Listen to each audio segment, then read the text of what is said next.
Good morning, Dr. WHeasel. Looks like you're enjoying Entity's provision of laboratory space, despite all your previous griping. Hello, Advick.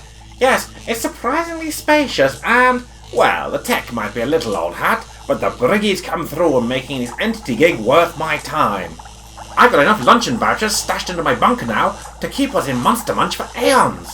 How about yourself? I can't begin to tell you what a pleasure it is to sleep in an actual bed again. The Wheasel has beds. Oodles of them, of every size, shape and colour. Yes, but I've lost count of the times I've lain awake wondering if tonight's the night my room will get accidentally deleted by an unscheduled architectural realignment. That's only nearly happened 3 times in the past year. Stop complaining. That aside, Doctor, nice it is to put some roots down for a change. I'm still unclear why you decided to hang around mid-1970s Britain. Surely it's not for the love of the period's cuisine. Boil in the bag everything. Oh. Partly, Advick, it's because I feel I owe the brigade leader a few favours after everything Entity's been through in recent years. Well, couldn't we go back in time and help them out? I mean, the WHeasel is a time machine. Second law of time, Advick. Crossing our own causal timelines would be catastrophic. That, and I still don't think you can pilot the WHeasel with sufficient accuracy. You say a quick hop back to the swinging 60s, and before I know it, a T-Rex is trying to use me for a toothpick. We only ended up in the late Cretaceous that one time, and yet you've never let me forget it. Anyway, that aside, Advick, that's also the matter of Dr. Garland and my promise to Archway Badger to help her recover. Isn't she still in a persistent vegetative state? More like a vegetable, although there's fronds growing out of her head. That's in pretty poor taste, Doctor. She's doing okay, though. Someone waters her twice a day, and now with some regular light pruning, you almost can't tell. She's more daffodil than woman. Time-travelling genius Dr. WHeasel and laboratory assistant Advick Goose have unexpectedly become long-term residents in 1978. Having recently saved the world from the threat posed by the interdimensional spectral lords, the Time Weasel and his companion are now working directly for Entity, Earth's premier defense against extraterrestrial threats. But can even these seasoned campaigners be prepared to confront a new threat which emerges dripping with oily menace in Dr. WHeasel and the Triumph of Steel, Part 1? I can't help but notice, Dr. WHeasel, that, Jill aside, you've neglected to acknowledge the elephant in the room. Elephant? I don't recall seeing one in Dr. Garland's ward. No, Doctor, I mean your would-be assassin in Cleethorpes the other week. Someone hired them to attack you, and well, I'm sure there's countless candidates across the universe bearing a grudge. Flipping ingrates! You try knocking over decades of dictatorship and setting up a fully functional civil society overnight. It's pretty odd that they knew exactly where and when you'd be on Earth. As you like to mention, you're a cosmic vagabond of no fixed abode. It could have been blind chance they were there. Could they've had some access to some kind of future knowledge? Probably. There's certainly not anyone local to this primitive mudball who'd have ready access to temporal information like that. Which means, then, we really should find out more about this time assassin. It's a bit of a hyperbolic name, Goose, but yes.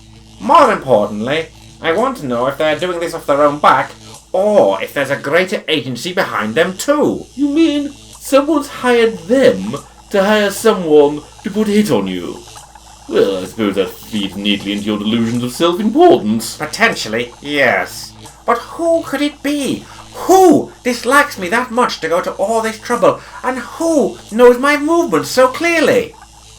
Any thoughts, Advick? Dr. WHeasel. And Advick too. Capital. Just capital. I was hoping I'd find you chaps in the laboratory. Everything to your satisfaction? Well, the tea's got this odd bromine tea. Pretty much, Brigade Leader Archway Badger. Having my name on the door's a big plus too. If your ego needed any more fluffing. Shut up, Goose. Now, we were just talking about our shooter. Any more news on him, Briggy? Precious little, Doctor. Other than what you've experienced or read in his note. Seems he's a man without a past, or at least one appearing in any civil or military record. Most vexing. Maybe if I could have the body to examine. I'm pretty sure I could rig up some sort of post-mortem asphyxtronic scanner. I'm sorry, Doctor. We had to release the body to the civilian authorities. Entity's not really configured for long-term cadaver storage. With Dr. WHeasel on your regular payroll, Brigade Leader, you might need to think about investing in some new facilities. Or at least a walk-in fridge. Well, So much for that line of investigation. Frustrating, Dr. Wheasel, I know, but rest assured, if the coroner turns up anymore, I'll be damn sure that you're the first to know. It'll do. Now, if you'll quite finish depressing me with your military ineptitude... Ah, yes, well, Doctor, you see, there is actually something else I need to talk to you about. Have you ever thought about taking a trip up to Rotherfield? Isn't that one of those depressingly grimy post-industrial cities in Yorkshire? Rotherfield? Rotherfield. I seem to recall visiting their International Freestyle Sex Festival in 2783. Sex Festival? Don't go all prurient on me, you two. This isn't the American Midwest. There are a lot of interesting concession stands and some excellent hats for sale too. Oh, and the hot sausage stand would make your eyes water with delight. Doctor, I think you've broken the brigade leader again. I'm sorry. Do you think he needs a glass of water? He is getting a bit red in the face. Here, drink this. Now, what was this about Rotherfield? Yes, spit it out, brigade leader. Which oddly is exactly what someone said to Doctor! me. Well, the matter in hand is entities intercepted reliable reports from the region's police force of vehicles apparently driving themselves. Seems to be happening around various bits of Yorkshire, but crucially centred on Rotherfield. Autonomous vehicles. Woohoo! That's so 2019. Look out, everyone. Invaders from the stupid decades are here. But Doctor, if these vehicles are from decades in the future, doesn't that suggest some sort of time slip or chronal fissure? Which means it sounds like it ought to be something we investigated for entity. Yes, I guess you're right. They can't all be zombie invaders from beyond the stars. Okay, Briggy, pack us both a lunchbox and lend us a staff car. We're Yorkshire bound. Budget cuts. I'll give him budget cuts. Plenty of money for entity's shiny cap badges, but no travel budget for their civilian advisors. Outrageous. Come on, Doctor. For once it's nice to take in the country at a leisurely pace. Tea of mitigated muck. 6 hours from Entity HQ and 3 changes of train. Oh, next time, overt timeline destabilization risks be damned. We're taking the Wheasel. Dinosaurs, Doctor. I shouldn't have to remind you again. They're the biggest risk on your short hops in my experience. Well, yes, theoretically. But then there's... Ladies and gentlemen, our next station stop is Rotherfield.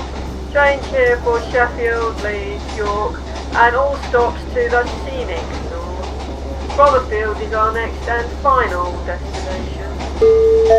Right, grab your stuff, Advick, and let's go walk the mean streets of this wicked city. Wicked City? I heard it's got a wonderfully vibrant art scene and impressive theatrical heritage to boot. Oh, be still my beating hearts. I just hope Entity's at least booked us a decent hotel.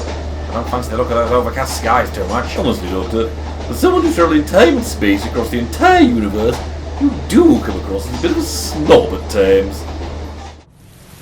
Never a bloody bus round when you need one. And on a filthy night like this too. Bah! Oh, keep revving your motor, you utter muppet. You're not impressing anyone. Not unless you fancy opera really. What the hell? There's no rider. And it's coming to what? Our vehicles from the future arrive to slay the innocent residents of Yorkshire. Will Dr. WHeasel's hotel reservation have a decent room service menu and an acceptable TripAdvisor review? And can Advick Goose experience something of Rotherfield's exciting art scene during their stay? The answers to these inquiries are unlikely to be resolved in Dr. WHeasel and the Triumph of Steel, Part 2! Dr. WHeasel is a Weasel Telly Audio Enterprises production, featuring Randolph Weasling as Dr. WHeasel, Cooington Goose as Advick Goose, John Gathercole as the Brigade Leader, Sarah Johnson as the Train Guard, and Joe Scott Darrell as Woman in Street.